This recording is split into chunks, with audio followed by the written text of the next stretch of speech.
We are in 1756, in the Versailles Palace in what was now the final years of the Kingdom of France. The king is Louis XV at the moment, and in the recent years, things went quite messy on a diplomatic point of view in Europe.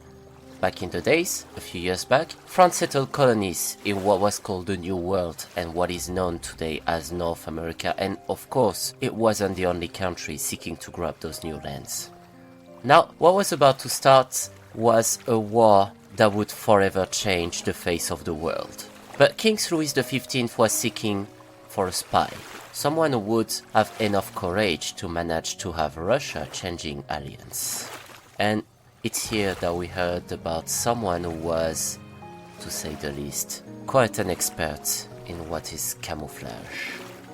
Yes, I know, said like this it sounds like a bit of a dark story to come, but the guy we're gonna be talking about today is far from being someone who was tragic, and he knew how to stay quiet when he had to.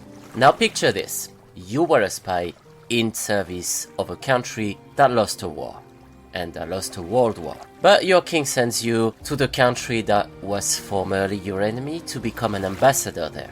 And since you're not noble and you've got a bit of attitude, your king demotes you to put your worst enemy at your place that you had because you forgot that money wasn't unlimited.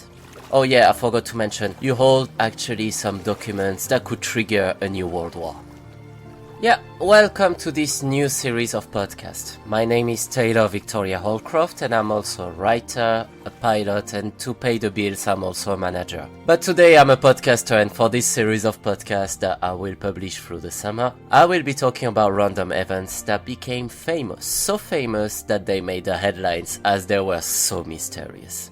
And if you wanna spend the summer with me listening to my melodic voice, harshly destroyed by my French accent, and believe it or not, but I can do worse, we're gonna be talking about mysterious personalities who changed history in their very own way.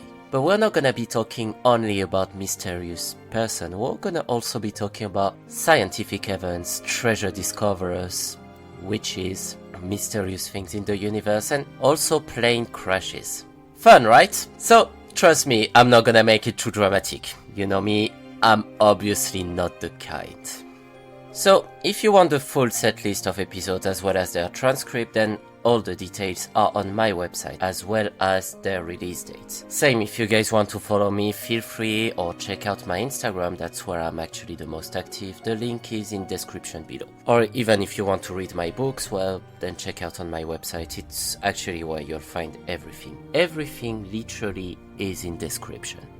Anyway, what would you do if you held the power to blackmail the government of your country, which is a falling superpower, by threatening to trigger another world war that would definitely change the face of the world? Now, fellow travelers of the unknown, please grab yourself a coffee and make yourself comfortable, and let me tell you today the story of the mysterious life and death of the Chevalier d'Eon.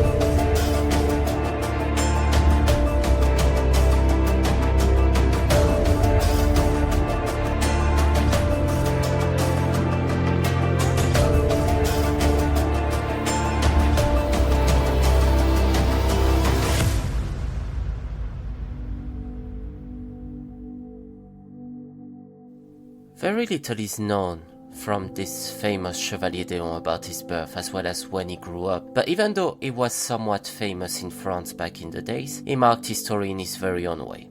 Or should I say, in their very own way. But that's what we know so far.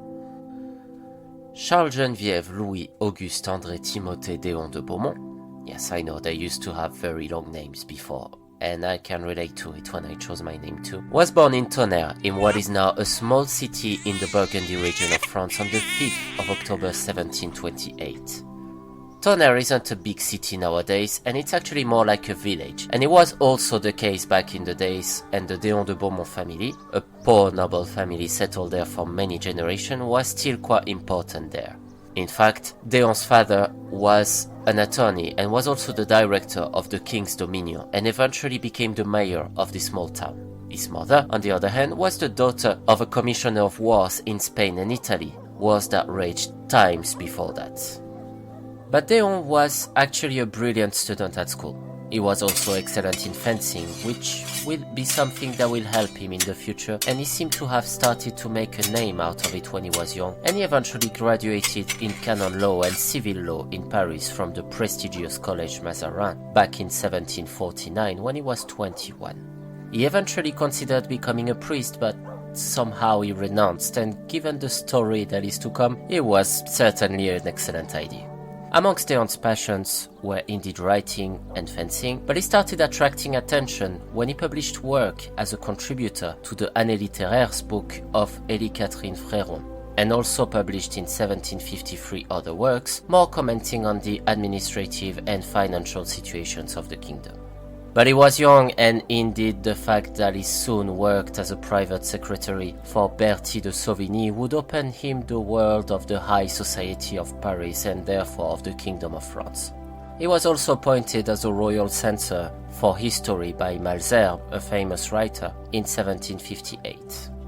So now you're gonna say, it's not bad for someone who comes from a small village in Burgundy, already flirting with the high society in such a short time. That's quite an impressive ascension.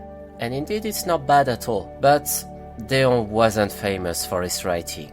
Or at least not only.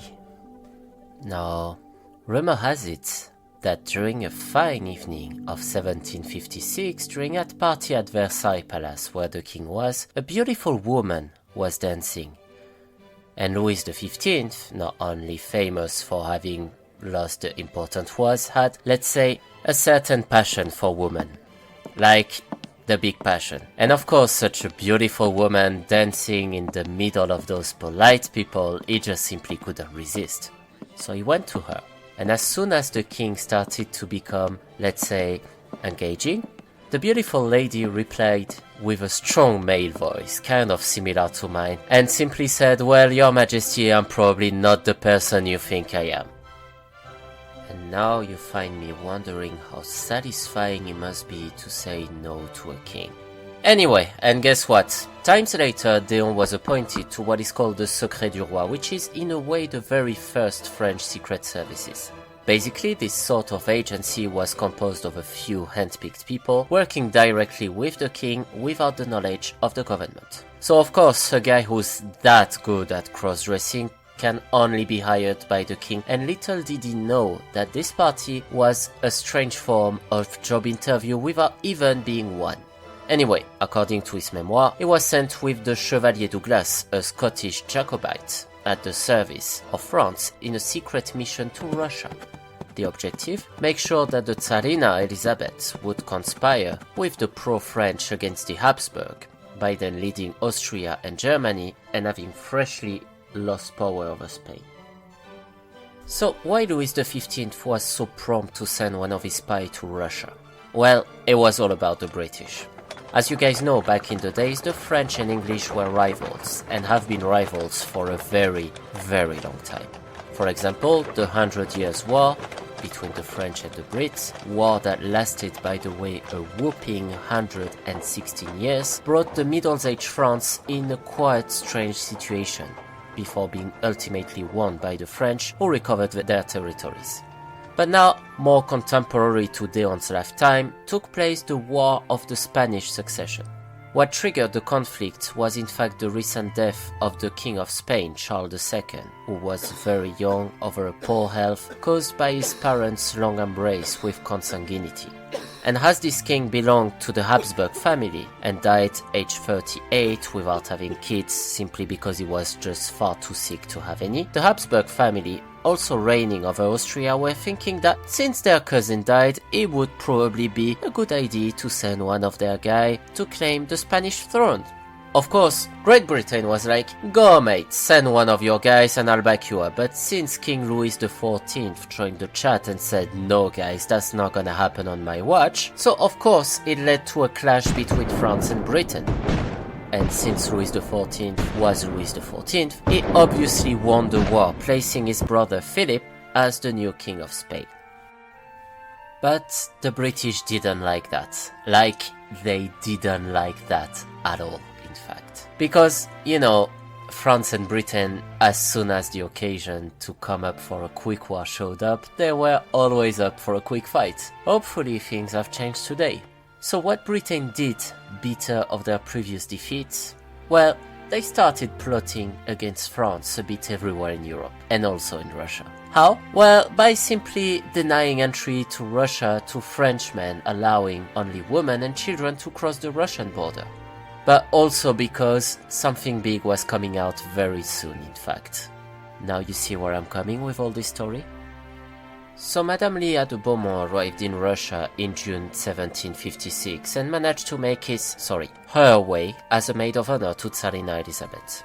It is not well known how the Chevalier d'Eon managed to make her way towards the Empress, as d'Eon himself or herself said something that the fact that he or she was there in Russia for spying made tracks of what they did unlikely to be accurate as to what actually happened. According to d'Eon, she appeared as a woman to the Tsarina, but according to different sources, the Prince of Conti was in fact sent to the Russian embassy and hired d'Eon, knowing of her spying mission. It was known that the Empress liked to organize one of those numerous parties where men were asked to dress as women and the other way around. Yes, there were times where it was okay to do that in Russia. And d'Eon liked to play the game.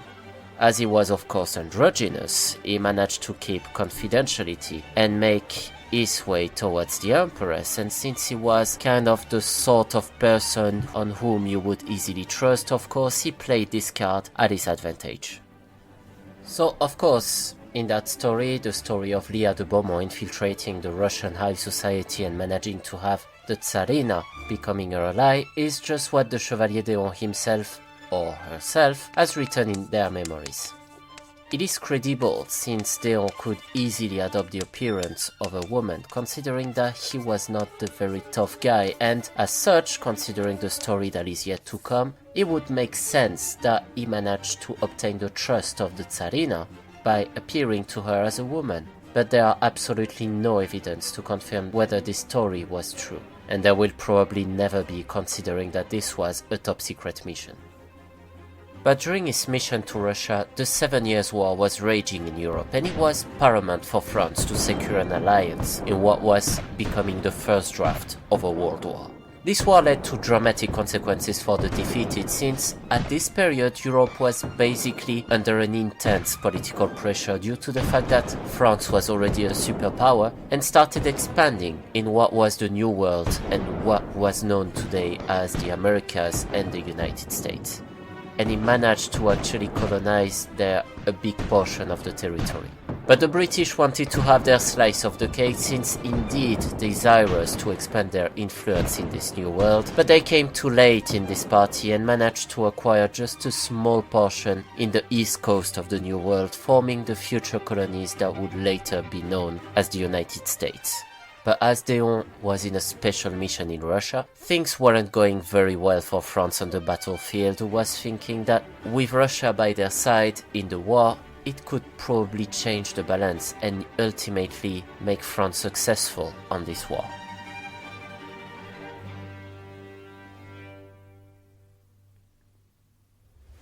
But d'Eon was someone who knew how to speak and how to impress. In fact, it is said that everything was against him when he arrived in the Russian court, because the truth was, most of the Tsarina's advisors were thinking that England would actually be better allies for entering this war, but with d'Eon around between 1758 and 1760, whilst the war was still raging, he was infiltrating the St. Petersburg court, and in the terms of a 2 years mission, he turned the table and the Russians accepted to join the war, becoming allies of the French.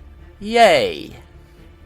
Anyway, now Leah de Beaumont was in cloud 9 when Elizabeth of Russia decided to send to Louis XV a letter stating that Russia would fight with France. So she came back quickly to France even before the letter arrived, so excited by the news. Either way, this was good news for Deon, but the outcome of the war wouldn't change anyway. Whilst at Versailles, a treaty of alliance was now signed between France and Russia, Deon was awarded by the king himself as the captain of the dragons. So Deon, with this, could finally join the army and fight for the country he loved. But he was immediately placed under the commandment of the Count of Guerchy, and the two men very quickly hated each other as Deon wasn't really the type to receive orders, particularly after his success in Russia. But even though France was now fighting to win a war that was already certainly lost, Deon, fighting in the last campaigns for the country, was badly injured in 1762 and as a result resigned from the army to come back as a secret agent. Sad story, right? Well, what if I actually tell you that the drama had actually barely begun? The 7 Years' War was a strategic war that considerably changed the balance of power in the world. For example, it was the point that started the emergence of the British Empire that would only collapse during World War II. The outcome of this war shaped the world as we know it today, and losing it was everything but an option.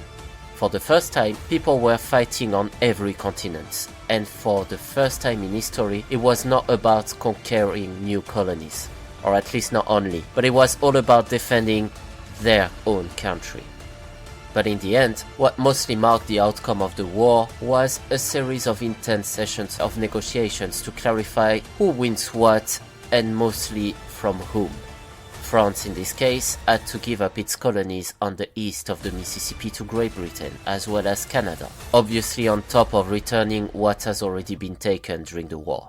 But not only, he had to give many islands to the Caribbean that he had conquered during the war, but retained the most important, which were Martinique and Guadeloupe and other parts of its empire, but all was settled in 4 treaties between the two parts fighting between 1762 and 63, and apart from a balance of power and colonies, nothing big changed for France and Great Britain, or at least in the few years that were coming afterwards. Nothing big, at least in Europe, but bitterness remained.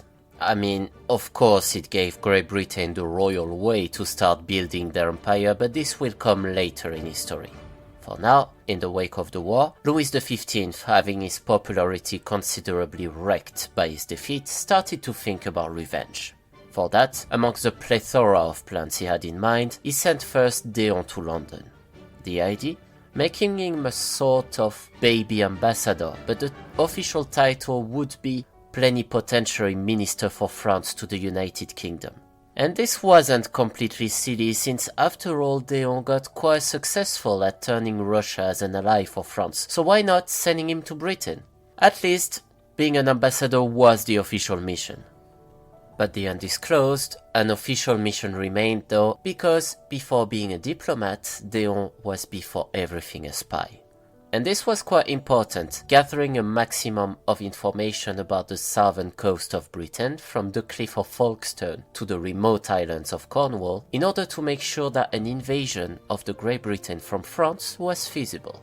And why we thought about Deon? Well, first because he was the funny guy for diplomacy. But more importantly, because he was the meticulous guy for such inside job. So Deon arrived in London as an ambassador for the King of France. Within the following month, he completed his mission under the phony excuse of visit, and he did a big report. Report that he never sent and actually kept for himself, just in case. He literally cartographed everything, all the British coasts, made plans and drafts as to where the French could strike, and went so accurate as to writing the weak spots and the places poorly defended, where Britain could be weak. And at the same time, because this was an undercover work, he also managed to maintain good relationship between France and the UK. How?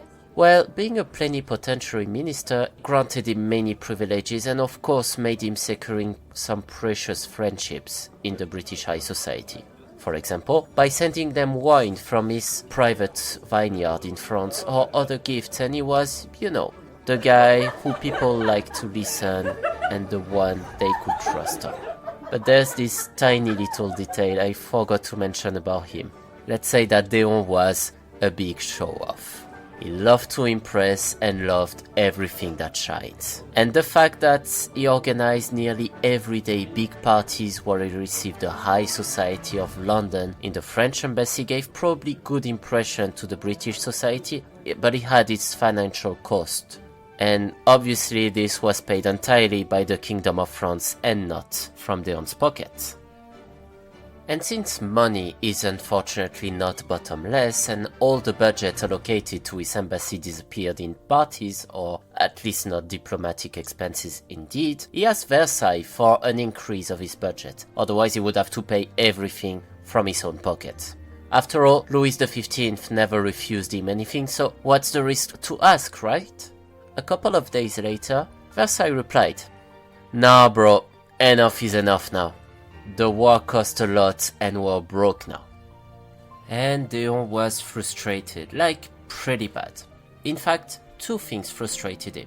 The first thing was the fact that he hadn't hit the button subscribe to this channel, and he was also not following me on Instagram, so he didn't have his weekly dose of podcast. But after someone told him to do so, he eventually subscribed and clicked on the bell to receive every notification about when this tailor was publishing a new podcast. So it was a problem that quickly found its solution. Now, what truly frustrated Deon was the fact that King Louis XV in Versailles told him to F himself off, which was something that he hadn't thinking that it would be possible. I mean, come on, Versailles saying no? Oh well. Not only that, but at the same time things were quite concerning. Louis XV was in fact pretty upset because he sent Deon in Great Britain for spying and being an ambassador, not for partying. And the fact that Deon was not sending anything to him about the mission led King Louis to think, what on earth is he doing up there in London? So in order to make sure that Deon would actually fulfill his mission for the kingdom, he made a decision that Deon would like even less. He simply demoted him. He still granted him the privilege to work from London, but he was formally demoted, so no longer Ambassador of France for the Great Britain. No, instead, Louis needed someone who was more trustworthy, someone who would not spend money on parties at the embassy. And there was in fact a person that seemed fit for the job. And this someone, well, it would be another bad news for Deon. When the Count Guerchy arrived in London, not only Deon was not welcoming the news quite well, but Guerchy made sure to humiliate him on a daily basis as soon as he arrived in the embassy. First, he made Deon one of his secretary, and even though Deon complained about this treatment, he decided to disobey to his order and return to France. On top of that, Deon, in one of his letters to the king, accused Guerchy to try to have him poisoned in a dinner in Soho in central London. But the problem was, Guerchy steadfastly remained on his position of, I am your boss, you do whatever I tell you to do. And Deon steadfastly insubordinate, saying in return, my orders comes from the king, you're no one to me. The French government, trying to resolve the drama, formally requested to the British government to have Deon returning back to France, to which the British said, not a chance baby. So, as Deon was disobeying orders, the pension of £2,000 that was granted to him in 1760 immediately stopped in February 1764, and perhaps in a way to try to call for help, or to try to secure the public to his cause as the drama at the French embassy became widely public, Deon published a memoir in March 1764, which was the pinnacle of the drama. He publicly insulted Guerchy in it and said that he was clearly unfit for the job. Oh yeah, and he added in the end, to be continued. Yeah, because what was to be continued was actually the plan Deon still had for the French government and their plan of invasion in Great Britain. So the guy had literally in his hand the draft for the 7 Years' War Part 2. And that, with the French government following the London drama going, became extremely cautious when dealing with him. So Deon was immediately declared an outlaw and as a result went into hiding in Britain because he knew that now that the wolf was no longer alone in the sheepfold, the French were going to do everything to try to bring this mess into an end, considering the danger Deon represented, and he knew that his life was now in danger. But the problem was, he gained a certain sympathy from the British public during the drama at the embassy, who loved to follow the drama ongoing in the newspaper, so that didn't arrange the affairs of Gierchy either, who was jeered in public or had many people throwing stones at the windows of his residences. Probably fed up by being in a now unsustainable position, Gierchy, probably at his request, was called back to France, whilst Deon came out with something, and something quite big. In July 1766, Louis XV granted Deon a pension of £12,000, which was probably hush money, but Deon asked for an extensive £100,000 to clear his debt in Britain, which was refused. Deon secured many agreements, as the French king understood that he had against him a tough player. For example, retaining his job as a spy for the French king, but he needed to live now in a political exile in Britain, which meant he was no longer allowed to come back to France anymore. In some ways, that ended up the drama as negotiations were settled. Ish.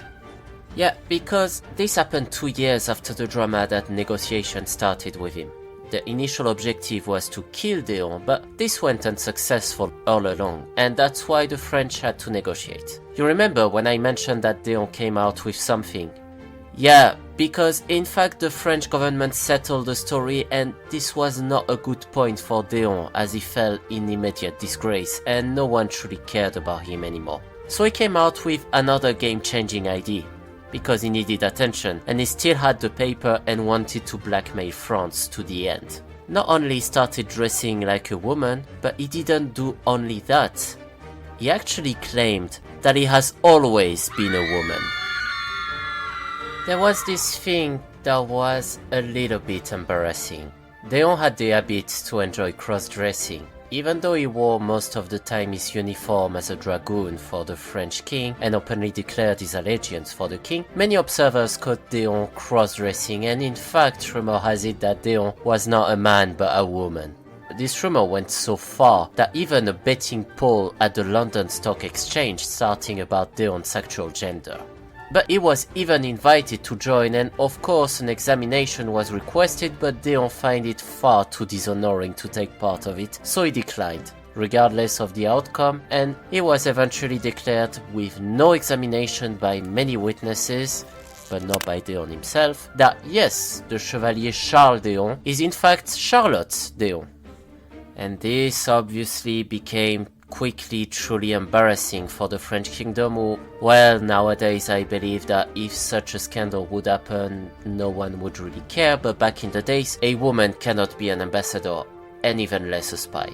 So, in 1774, Louis XV wanted to have the final word on this story and sent doctors to palpate him and try to find out, because Deon still refused to take off his clothes. And doctor said that, yes, Deon is a woman. Even Deon said to Louis XV that he was a woman in a letter. So from now on, in order to remain accurate to the story and to history, I would refer to the Chevalier Deon as she and her. Now we can ask ourselves the question, why would Deon play that game? Several motives, but the most credible was the one that she wanted to take her revenge over the country that humiliated her and discredited her. France sent several spies to try to kill her, and I believe that her desire of revenge was quite strong. And we know that Deon never really had any affair and wasn't known to be gay or lesbian or bisexual. She just enjoyed being dressed up as a woman, and one thing was becoming annoying for Deon. She was in a foreign country, and just like any foreigner, it could happen that she missed her country. But there was some opportunity that he was about to seize very quickly. In 1774, Louis XV died, and Louis XVI became, as a result, the new king of France, and perhaps unbeknownst to Deon, as they didn't really know each other, the pair still liked challenges, and the new king has been advised on the Deon's affair. Upon learning the news, she formally requested to come back to France, thinking that there could be a chance with the new king. Louis XVI was like, yeah, why not? But before that, I need to make sure that you aren't a threat to the kingdom. So he sent Beaumont for 14 months of negotiations in London. And then the false game began. Beaumont besides being a noble, was also a writer on top of being a statesman and a spy. And when he arrived in London, he was an artist against a con artist. Both him and her played a fool's game because the interest for Madame d'Eon, as she was now thinking that she led the game, was to manipulate Beaumarchais to get what she wanted. In fact, once arrived in London and once they met, d'Eon started complaining about her terrible status of poor single woman, and since both her and Beaumarchais were two amazing manipulators, a bit like Charlotte Kominsky, my main character, check my website for more info, d'Eon complained also about her issues with Guerchy when everything started and made sure that she would be the prettiest woman. She also complained about her unsuccessful request to the previous King of France and of course her condition. The story of the negotiations went so far that Beaumarchais even proposed d'Eon for marriage, and this went publicly in the London newspapers. But this story seemed to have brought d'Eon exhausted as well as Beaumarchais, and 14 months later a deal was agreed. d'Eon will from now on be referred to as a woman and becoming Madame de Chevalier d'Eon. But the deal stressed that now she must never quit a woman's outfit. A pension was also granted to d'Eon on her return as part of the deal. She may be a woman and a troublemaker, but she was still a war hero. But anyway, now d'Eon was happy as she was free to come back to France, and she thought that coming back dressed up as a soldier for the French kingdom could actually be a funny idea. But in reality, she was taken to her own trap. She left London on the 30th of August 1777 and showed up as such to the palace dressed up as a soldier, perhaps in a provocative move. But towards the end of the month, a royal ordinance is taken against her, forcing her to leave a uniform and wear a woman outfit. The Queen Marie Antoinette even offered her to pay to Madame d'Eon a complete new outfit, and as such d'Eon, perhaps once again humiliated, appeared before the king on the 23rd of November 1777, clad in a stunning dress and a corset. At this moment, the king tells d'Eon that from now on, she is to stay in Tonnerre, the city where she was born, to take care of her family house. Leaving? Not a chance, darling. Now I can only imagine how d'Eon must have felt at this moment, how many swearings must have passed in her mind when she heard this. So she went back to Tonnerre, where she was welcomed by the locals as the hero of the village is back, and she was certainly like, yay! But back there, d'Eon was happy because she is now back in France, the country she loved so much, and she could actually now spend time taking care of her family domains and meet with the locals, spending time to relax. No, I'm joking. She was bored, intergalactically bored. And she was so bored that in 1779, when the American Independence War broke, she wanted to join it and fight against England with Lafayette, and was arrested as soon as she tried to leave Tonnerre. Louis XVI was certainly feeling like she made the drama to be recognized as a woman, now here she is. Either way, Louis XVI started becoming less severe towards her and allowed her to come back to Paris in 1783, and found that, in November 1785, her landlord in London, looking for her, thinking that she was still there, and since she thought that when she left London she could just come for a few months in France, started to claim the unpaid rents since she left London. And as he threatened to evict her, which started to be a bit of a problem for her, was that in London she had all her books, and this was something that was very precious to her. And the other problem was that d'Eon does no longer has her pension paid since she broke the law, wanted to go back to the battlefield in America, so she did no longer had the money to pay the landlord. And when you enter into the spiral of debts, it never ends, especially when you were a former high-profile personality who always wanted to remain on top. But now the fall was unfortunately looming for d'Eon, as this time she didn't have anything to use to blackmail anyone, as she gave back the sensitive documents to Louis XVI as part of the deal to return to France. When she returned to London, she understood that the only way to pay off her debt was to finally sell her library, which she did. And now, you guys may believe, why do I still call d'Eon she, as she used the fact that she was allegedly a woman to manage to make her way back to France? Well, Remember when I mentioned the story of her bets and the story of Beaumarchais? Well, now she was just deeply rooted into her own trap, and her mysterious gender was the only thing she could use to attract attention over her. Either way, Deon, now poor and with no incomes, had to struggle to survive, and it was now just another glory of the past. On the 9th of April 1787, the Prince of Wales, who was to become the future King George IV of the United Kingdom, organized a fencing competition between her and the Chevalier de Saint-Georges, who came to England just for the occasion. Deon won, despite the fact that she was not wearing an appropriate outfit for the competition, and this victory carved in stone her reputation of an excellent fencer. But beyond the English Channel, things were moving in France. We were now in 1792, and the French Revolution took off the streets in France after years of political turmoil, and Deon saw this with a hopeful eye. She signed a petition asking to be reintegrated in the French army, citing her deep patriotism and other excuses, but this is just me thinking, of course. She was more completely broke.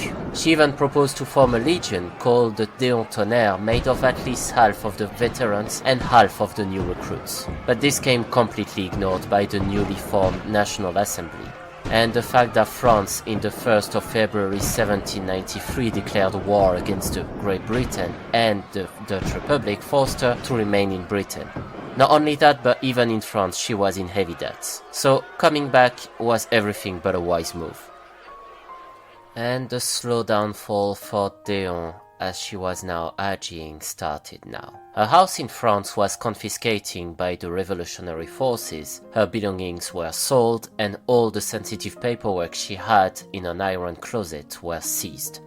The only thing she had to survive was a £200 pension that King George III gave her. To try to survive and to make a bit of money, she organized fencing competitions across England, but she became fatter, and she kept on fighting until she turned 68. It is known that during a duel in Southampton in summer 1796, she was badly injured in her right arm as the sword got broken during the competition, and that was the last fencing competition she ever had. Living poorly afterward, she moved in with Mary Cole, another French expatriate widow of William Cole, an engineer of the Royal Navy, in December 1796. And in 1804, they both went to prison for debts. They were freed 5 months afterwards when Deon signed a contract for publishing her autobiography, but shortly afterward, in 1806, after a fault probably following a stroke, she was paralyzed and lived her final 4 years bedridden when she departed this life, age 81, at the 26 New Wilman Street on the 21st of May 1810. And one of the quotes I loved the most from him or her was that, "Naked from the sky I fell down, and naked I am from under that stone. So for having lived long enough on this earth, I could say that I've never won or lost." But either way, the question still remained. Deon, in the end, who were they? A man or a woman? Well, now that she was dead, the mystery would be quickly solved, and she may have said that she was a woman, and she remained for nearly 40 years living as a woman without saying anything. The fact that now she was dead and they were single all along, there were no evidence of her real gender. But this would be quickly solved by Dr. Copeland, who was the surgeon in charge of Deon's autopsy.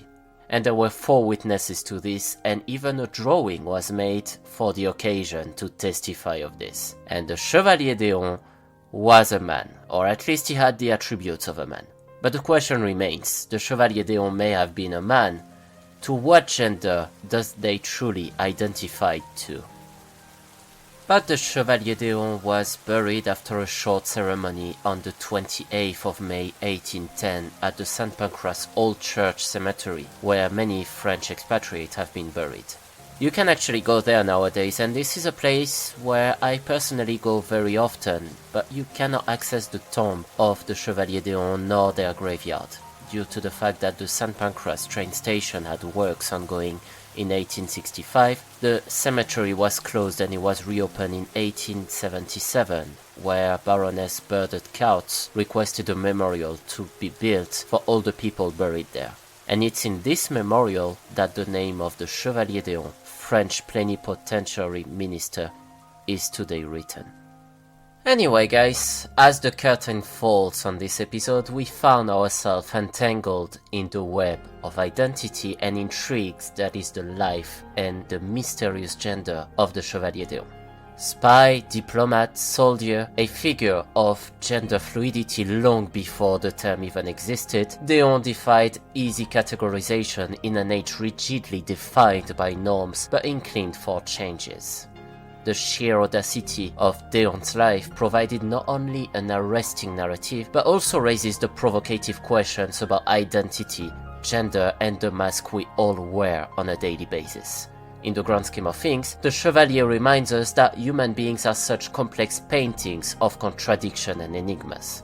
As we ponder this tale of espionage and identity, I invite you to share your reflections or even experiences in the comment section down below. Does the Chevalier d'Eon offers us a glimpse into the shifting paradigms of gender and identity today? Until our next rendezvous with the enigmatic and the inexplicable, keep your minds agile and your perspectives wide. See you next week, fellow travelers of the unknown.